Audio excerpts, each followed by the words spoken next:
You've brought up in this conversation already the shutdown. I guess what, in the last 48 hours, there are numerous commentators who are using the phrase folded like a cheap suit, making the previous 40 days pointless. How are you reading it from your end as to what's happening with the shutdown?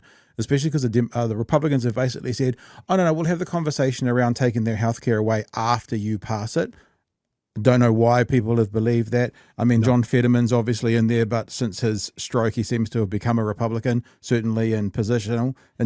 But what's the response from your side, from your end in America, to them folding and raising that debt ceiling? Well, it's not raising the debt ceiling. It's a continuing resolution to extend the budget as it is now. I think until only January 10th, and then they'll Yeah. do this again. Um, I don't think it was for nothing, because they managed to get the issue of it was really, I mean, look, I'm not a huge fan of this part of the Affordable Care Act, but it's subsidizing private insurance. I would rather, obviously, our government provide health insurance, which may sound like obvious to any of your listeners or viewers, I should say, but we subsidized during COVID. The government extended the pool of people who would receive subsidies. These are people who do not get their health insurance through work and get it on the ACA exchanges. So you're talking about, maybe 10 million people. And it increased the subsidies for people moving up, I think up to topping out at 400% above poverty line. And these were not, they had an expiration date largely because of Joe Manchin during the Biden administration foiled the plan to make them permanent. It has drawn attention to the fact that the insurance rates are going to go sky high. And both because the cuts from the signature piece of legislation the Republicans passed several months ago, the so-called Big Beautiful Bill, throws people off of health insurance, Medicaid. And because of the anticipation of the rollback of the subsidies, the risk pools that are in these insurance that the insurance companies cover become basically sicker. And so they've got to raise rates. So rates are going up and subsidies are disappearing. Yeah. So for some people, they're going to be paying literally 114% more than double their insurance rates on a monthly basis.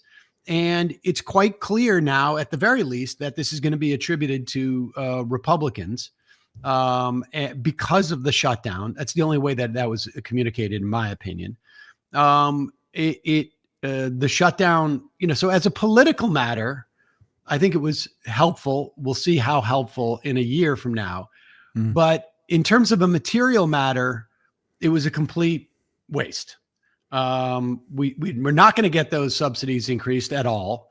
We're not going to get assurances that Trump is going to follow what the budget says. I mean, that's the big problem, is that he has been basically breaking the law and unilaterally deciding he is not going to fulfill the appropriation of Congress for any given agency or whatnot. And he's shifting money around. So in that respect, Chuck Schumer failed to lead the caucus. And I think, frankly, orchestrated in a sort of hands-off approach the end of the shutdown. And mind you, not only was it going well as a political matter, Trump was at his lowest approval rating in the history of him as president, not just this term, but in the history of him as president. And Republicans were being blamed for the shutdown. But the Democrats just won a week ago yesterday. It's an off year election. So it's not even the non-presidential election. But nevertheless, I don't recall, and I've been doing this professionally now for over 20 years, an election where Democrats won every race that they were supposed to, and many, many races that people thought, no way.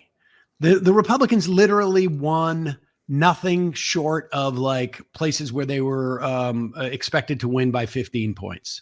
Yeah. And so you're talking literally peak leverage. Couldn't have been more leverage. But I think a lot of it was to protect the filibuster, because Trump wasn't going to capitulate. The Republicans, they listened to Trump, and he was pushing for them to get rid of the filibuster, which they've done on at least 2 or 3 other occasions to get stuff through, smaller stuff.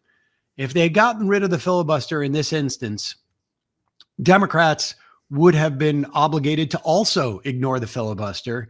And then all of these politicians would have to be accountable for their votes in a way that a filibuster sort of prevents you from having direct accountability, right? So I can say, I'm voting for this measure, but we don't have 60 votes, so it's going to fail, and it doesn't actually happen. That's a free vote for you.